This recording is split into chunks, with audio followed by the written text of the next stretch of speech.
मैं हूं आलिया, आप देख रहे हैं ब्रेकिंग बैरियर्स। आप सबको अपने प्रोग्राम में वेलकम करती हूँ।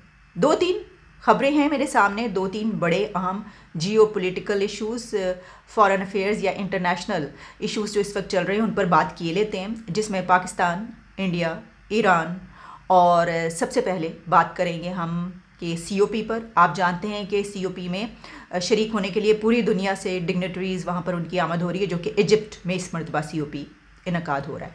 पाकिस्तान की तरफ से प्राइम मिनिस्टर शहबाज शरीफ पहले इसके लिए रवाना हो चुके हैं इजिप्ट के लिए, और पाकिस्तान की तरफ से इसमें क्या एजेंडा है वो आप जानते हैं कि सैलाब की तबाहकारियाँ, उसके बाद जो पाकिस्तान को सिचुएशन पेश आई है, और इसके अलावा कि ये जो क्लाइमेट चेंज की वजह से जो कुछ हो रहा है दुनिया के साथ, उसमें पाकिस्तान के साथ क्या हुआ है। अगर आपको याद हो कि अभी कुछ दिन पहले जो यूनाइटेड नेशंस में गैदरिंग हुई थी, उसमें भी पाकिस्तान ने यही एजेंडा था और इसी पर बात हुई थी और पूरी दुनिया से मदद की अपील भी की गई थी। इसमें भी यही होगा कि ये सैलाब के बाद की सूरत हाल पर इसको सामने रखा जाएगा और बताया जाएगा कि भाई क्या है हालात और अभी तक क्या हो चुका है, और फिर दुनिया को मदद की अपील की जाएगी। अच्छा, मैं देख रही थी कि हमारे हमसाया मुल्क इंडिया की तरफ से इसके लिए क्या एजेंडा है, तो मैंने देखा कि बड़े उन्होंने डिटेल्ड वर्क इसके ऊपर किया है और उनका जो एजेंडा है उसमें दो तीन पॉइंट्स शामिल हैं, जिसमें सबसे पहले तो उनका वो पॉइंट जो कि इससे पहले भी था और हमेशा ही हुआ करता है, जिसमें stress on action in climate finance की वो बात किया करते हैं। अच्छा, इसके साथ फिर टेक्नोलॉजी ट्रांसफ़र की भी बात वो करेंगे, ये एजेंडा भी शामिल है, और इसके साथ साथ कैपेसिटी बिल्डिंग, ये बात भी वो करेंगे। ये एक उनका जो एजेंडा है वो उसमें ये चीज़ें शामिल हैं कि ख़ास तौर पर क्लाइमेट फाइनेंस और टेक्नोलॉजी ट्रांसफ़र और कैपेसिटी बिल्डिंग। इसके अलावा और भी इसका पर्सपेक्टिव तो ज़ाहिर है कि आप जानते हैं कि बहुत वसी है, और भी पॉइंट्स पर बात की जाएगी। हम देखेंगे कि कौन सा मुल्क उसको किस तरह लेकर चलता है, लेकिन इसके लिए सबसे ज़्यादा ज़रूरी ये बात है कि ये बात कही जाती है कि कंट्रीज़ इकट्ठे तो हो जाते हैं, लेकिन वो उस तरीके से काम नहीं करते या नहीं कर पाते। तो कैपेसिटी बिल्डिंग तो इसमें भी पैदा करने की ज़रूरत है। अगर देखी जाए कि अगर आप काम कर रहे हैं, इतनी बड़ी हो रही है, तो उसके क्या अभी तक इम्पैक्ट क्या है हर साल जो है वो होने वाली कॉन्फ्रेंस से। अच्छा, अब इसमें इसी के साथ एक और ख़बर भी मेरी नज़र से गुजरी, और वो ख़बर ये है कि ईरान का ये कहना है, और ईरान ने बाकायदा स्ट्रेस किया है, सिर्फ कहानी ये कहा है, एक रिक्वेस्ट भी आप कह सकते हैं इंडिया से, कि ईरान इंडिया से ये कह रहा है कि हम चाहते हैं कि इंडिया हमसे ऑयल बाय करे, इंडिया हमसे तेल ख़रीदे, और उसने ये कहा कि क्योंकि हम चाहते हैं कि फिर उसके बदले में हम भी जो हमारी ज़रूरत है इंडिया से पूरी हो सकती है, हम उससे वो ख़रीदें। अब देखिए, ये एक बड़ा अहम पॉइंट है। इसकी वजह क्या है? इसकी वजह यह है कि ये जो जियोपॉलिटिकल सिचुएशन है, या आप देख लें कि इंडिया, पाकिस्तान, ईरान, जब हम इसकी बात करते हैं तो इसमें दो तीन चीज़ें बड़ी डिस्कस होती हैं। एक तो ये कि पाकिस्तान के ईरान से ताल्लुकात, भारत के ईरान से ताल्लुकात, और फिर ईरान इस वक्त क्या चाहता है। अच्छा, ईरान की जो इस वक्त सिचुएशन है, वैसे तो हमारे अंदर जो एक बात देखी जाती है ना, हम ये कहते हैं, हमेशा से ऐसा समझते हैं कि हम तो बहुत बड़े कोई चौधरी हैं, और ईरान को हम बहुत ही वो कोई उस पर रखते हैं लो लेवल पे, कि भाई उसके पास तो सैंक्शंस हैं, कुछ है नहीं खाने पीने को, बड़े उनकी लिमिटेड वो। लेकिन अगर आप ये देखें कि ईरान वो कंट्री है जिसके बारे में कहा जाता है कि उसने रशिया को ड्रोन्स फराहम किए, तो वो उसने अपनी टेक्नोलॉजी यहाँ तक पहुँचा ली, तो हम इस नज़र से नहीं देख सकते। अच्छा, इसी तरीके से जो तेल की बात की जा रही है, अब आप जानते हैं कि ईरान पर है सैंक्शंस, तो जब तक वो पाबंदियां नहीं हटेंगी तो क्या भारत तेल ख़रीद पाएगा? अब भारत तेल ख़रीदना चाहता है, भारत की तो इसके लिए ओपन पॉलिसी है, बिल्कुल उसको जहाँ से जो चीज़ मिलती है जो उसके फ़ायदे में हो, जो उसके बेनिफिट में हो, वो उसको लिए कुछ नहीं देखता। वो ये नहीं देखता कि उसको क्या कहा जा रहा है। जिस तरह हमने देखा इससे पहले पाबंदियाँ तो जनाब रशिया पर भी थी, उस वक्त क्या इंडिया ने ख़रीदा नहीं तेल? बहुत ज़्यादा तेल इंडिया ने रशिया से ख़रीदा, और वो उस वक्त ख़रीदा है जिस वक्त अमेरिका धमकियां लगा रहा था। अमेरिका ये कह रहा था कि रशिया से बायकॉट किया जाए, जिस तरह की यूरोपीय यूनियन उन्हें सब ने किया। तो और उसी वक्त इंडिया रशिया से तेल ख़रीद रहा था और ख़रीदता रहा। तो वो जो बात की जा रही थी कि देखिए अब इसने ऐसा किया है तो अमेरिका की तरफ से अब सैंक्शंस लगाई जाएंगी, पाबंदियाँ, ऐसा कुछ नहीं हुआ और होना भी नहीं था। हम पहले से ही कह रहे थे कि नहीं होना था। अच्छा, इसके लिए क्या है कि अगर हम ये देखें कि हम कंपैरिजन करें, जिस तरह के इमरान खान साहब ये कहा करते हैं कि देखें उनकी क्या पॉलिसी है, वो किस तरह चलती है, आज़ाद पॉलिसी इंडिया की, पीएम मोदी की, आप ज़रा फॉरेन पॉलिसी देखें, वो जिस तरफ से चाहते हैं उस तरफ से वो चीज़ ख़रीद लेते हैं, अपने दुश्मनों से भी और दोस्तों से भी। तो उसकी सबसे बड़ा लॉजिक ये है कि वो इंडिपेंडेंट है और उनकी इकॉनमी बहुत ज़बरदस्त है, उनकी ट्रेड बहुत, इकॉनमी तो 5th लार्जेस्ट है लेकिन उनकी ट्रेड अमेरिका से है।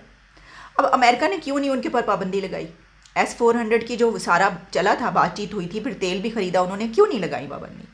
उन्होंने नहीं लगानी थी, और इंडिया को भी पता था कि अमेरिका नहीं लगा सकते। इसकी वजह यह है कि अमेरिका अब एक बड़ी इकॉनमी को और एक बड़ी ताकत को इस तरीके से डील नहीं कर सकता जिस तरह के वो हमें डील करता है, क्योंकि हमारी उसके साथ कोई ऐसी ट्रेड व्रेड उस तरह की चीज़ नहीं है कोई। हमें तो अभी कुछ दिन पहले प्रेसिडेंट जो बाइडन ने सबसे ज़्यादा ख़तरनाक तरीन मुल्क करार दे दिया था, आपको याद? फिर बाद में उन्होंने कहा नहीं वगैरह वगैरह, वो तो बाद में तो सभी कर लेते हैं, ठीक है। तो ये बात है। तो मैं ये समझती हूँ कि अभी भी कोई एक तो ये कि ये जो मैंने आपको बता दिया लॉजिक, कंपैरिजन नहीं है कि वो हमसे, हम अगर कुछ ऐसा करेंगे तो हम पे तो आएगा सख्त, लेकिन हो सकता है कि ईरान जो कह रहा है तो इंडिया उससे तेल ले, और उसमें फिर देखेंगे कि क्या होता है, क्या अमेरिका की तरफ से कुछ कहा जाता है जिस तरह पहले नहीं कहा गया।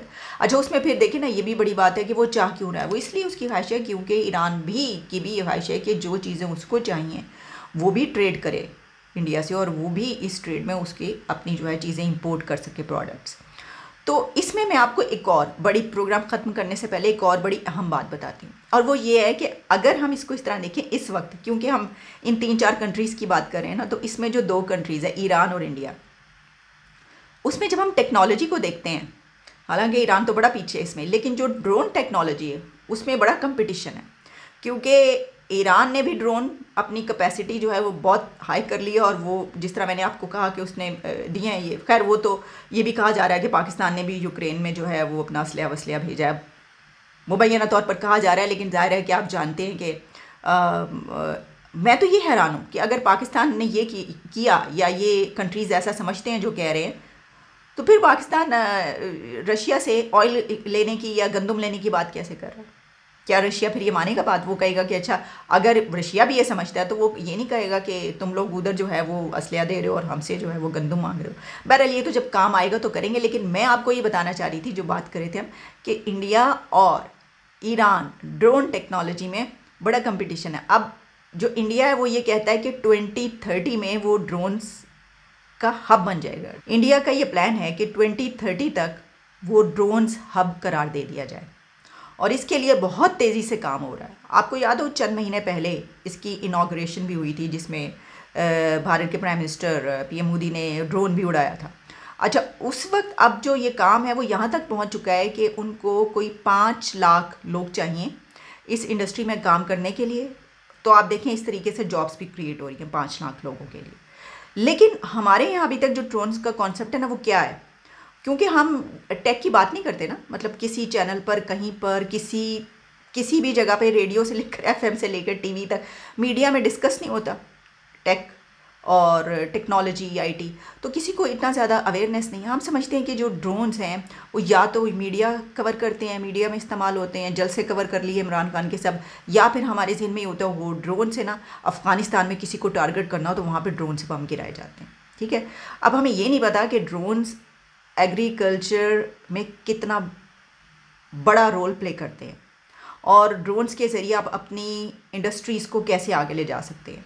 अब इंडिया ने ये सोच रखा है, और जिस तरह मैंने आपको बताया कि उसमें भी कैपेसिटी बिल्डिंग जो है वो की जा रही है, और 2030 तक उनका ये प्लान है कि वो दुनिया का हब करार पाएगा ड्रोन्स के लिए।